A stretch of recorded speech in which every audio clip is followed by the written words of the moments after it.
গতকাল 12ই জুন গুজরাটের আহমেদাবাদে ঘটে যাওয়া মর্মান্তিক বিমান দুর্ঘটনায় মৃতদের প্রতি শ্রদ্ধা জানাতে আজ শুক্রবার উত্তর 24 পরগনা জেলার বনগাঁ মহকুমা আদালতে এক শোক সভার আয়োজন করেন আইনজীবীরা। দুর্ঘটনায় মৃতদের স্মরণে বনগাঁ মহকুমা আদালত চত্বরে আইনজীবীরা কালো পতাকা উত্তোলন করেন এবং কালো ব্যাজ ধারণ করে নীরবতা পালন করেন। আইনজীবীদের এই উদ্যোগে সামিল হন বিচারকরাও।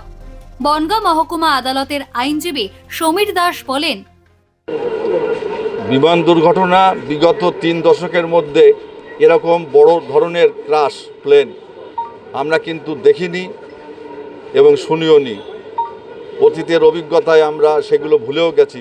30 বছর আগে যদি এরকম কোনো ঘটনা ঘটে থাকে, এই যে একটা ঘটনা যেটা ঘটলো গতকাল থেকে আমরা মর্মাহত এবং খুবই দুঃখিত। ডাউনলোড করুন এই সময় অ্যাপ iOS ও অ্যান্ড্রয়েডের জন্য।